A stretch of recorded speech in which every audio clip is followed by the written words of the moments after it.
What's up guys, my name is Elle. If you're new to my channel, welcome. If you've been here for a minute, welcome back.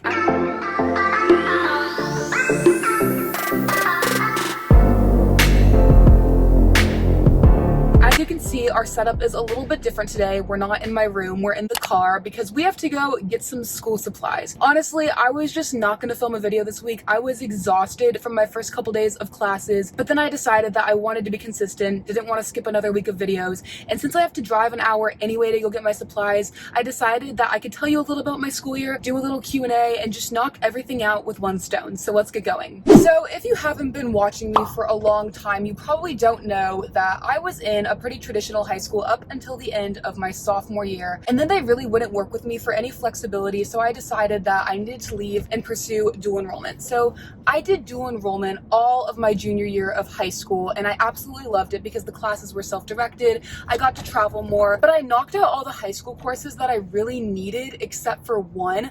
I honestly was just gonna graduate at the end of this summer and then just move on with my life, but then COVID hit and I decided to hold on to one of those classes, but found out that I could enroll in technical college and start taking some interior design classes, which I think is super cool because now I can learn a little bit about the major and decide if that's something that I actually want to go into. And if I finish this program, I get an associate's degree at the end, and it's all paid for by my state's dual enrollment funding, which is awesome all around. So now, unlike last year, I actually have to go to physical school, and I'm not gonna lie, I was not excited about this because one, it's a 30-minute commute and I had to learn to drive on the highway, so that was a mess. I figured it out, I've practiced a lot, and I feel totally safe doing it now.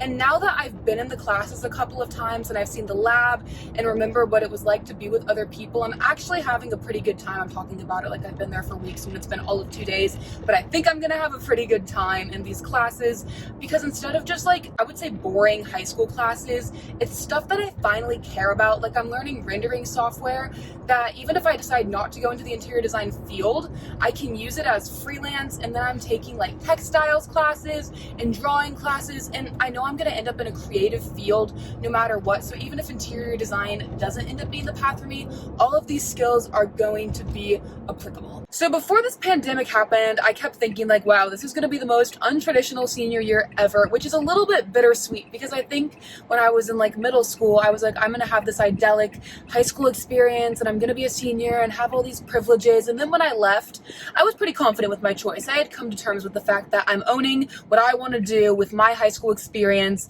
But then this pandemic struck, and guess what? Now we're all in the same boat. So if you don't know anything about alternative education, guess what? This is the end of a whole series about it. You can watch all the videos I made about it up in the iCard. I just linked it, so check them out and then come back here because in a minute I'm going to be answering questions that I didn't quite cover in those videos. Anyway, untraditional senior year. Basically what I'm getting at with this and this series, whether you're a senior going on to college or at any phase of your academic career, make this year about you owning the system and finding out what opportunities are in your state versus the system owning you and trying to shove you in a box. Because my whole philosophy is finding what works for you, because like I've said in previous videos, education is not one size fits all.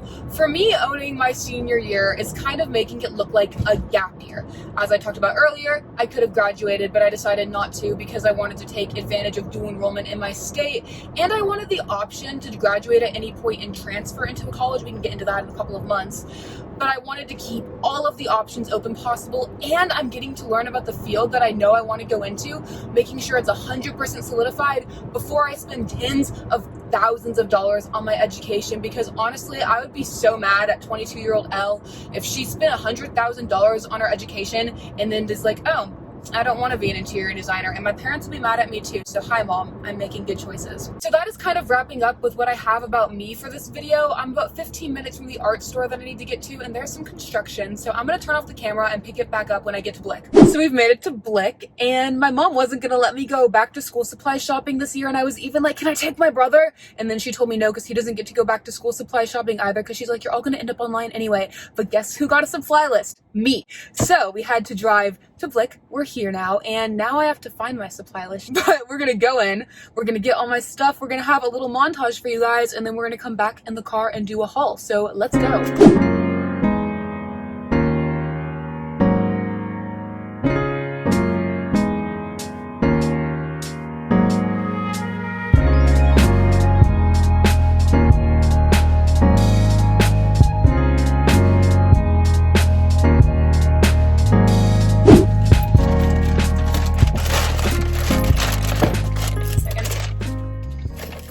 Gotta lock your doors. Stay safe out there. Let's turn down the...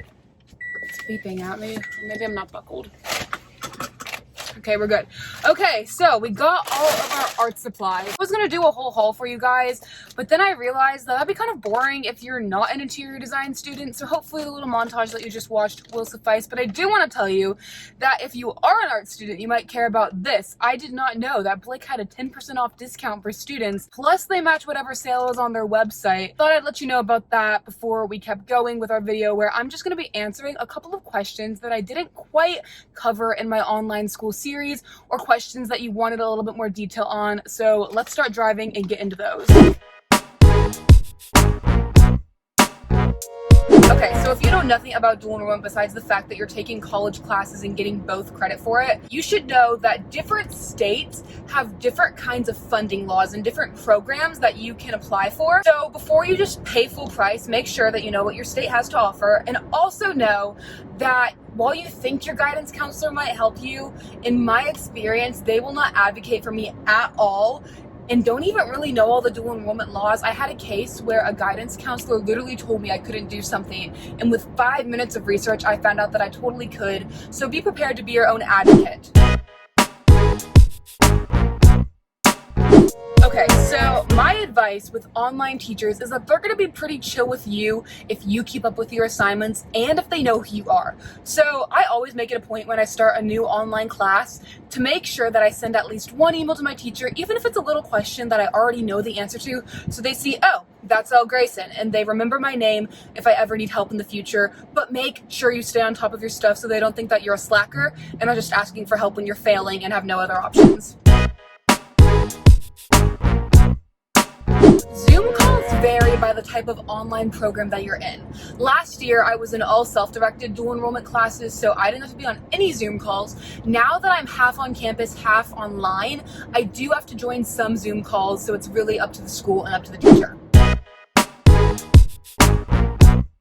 Okay, so this varies from virtual academies to dual enrollment. For virtual academies, if you're in like Mississippi Virtual Academy, you go to your guidance counselor and you're like, hey, it would work better for my schedule if I take English 1 online. And because it's a pretty like standard class, they shouldn't give you too much trouble. It should be pretty easy. Dual enrollment, you're gonna have to jump through hoops. You have to make sure everything is okay with the college and the high school, sign a bunch of paperwork. You're gonna have to be persistent, but I can guarantee if you're willing to put in the legwork, you'll get it done. So this one gets kind of controversial depending who you're talking to. Personally, I prefer dual enrollment over AP courses because as long as I get a good grade in the class, I'm guaranteed that I get that college credit, because I checked that the college that I dual enrolled with's association is the same as all of the colleges that I actually want to go to. So instead of having to make sure that I get the AP exam score of a 4 or a 5, if you know that you're not going to do well on the test, but you got an A in the course, you don't get that credit, and frankly, then you've just wasted your time and worked for nothing. Whereas dual enrollment, you're not working for nothing, because even if you get a C, guess what? That still transfers. Okay, so this again is tricky. In the county that I dual enroll with, no. But my friend that literally lives 15 minutes from me does get that GPA boost, which makes me really mad because we're taking the same classes in the same state, but we're at different high schools. And I honestly wish we could see this being changed, because it puts me at a disadvantage to her if we were applying to the same college. So make sure you know that going in. So I had the privilege of going to a school when I was younger that expected students to manage their school day completely independently by a very young age, but I know not everybody has this. So a couple of tricks that I've tried to implement are: one, if you're type A, try time blocking. This is when you literally designate what you're going to do for every hour of the day, and it helps you stay on task. Another method that I use more, honestly, because I think I'm a little bit between type A and like whatever, I don't think it's type B, I'm going to say type B, is having a checklist, and just know that as long as you get this list done by the end of the day, you're good to take a break, you're good to do something else that wasn't originally on your checklist, but as long as you get those core tasks done, you're good to go. Okay guys, so I was gonna wait until I got home to end this video, but now it's starting to rain and I don't want the lighting to get worse than it already is. So thank you so much for hanging out with me today and watching this video. And if you enjoyed it, I would love if you would consider subscribing with the button down below. I post Saturdays at 10 a.m. Eastern Standard Time, and I will hopefully see you somewhere else on the internet. Bye guys.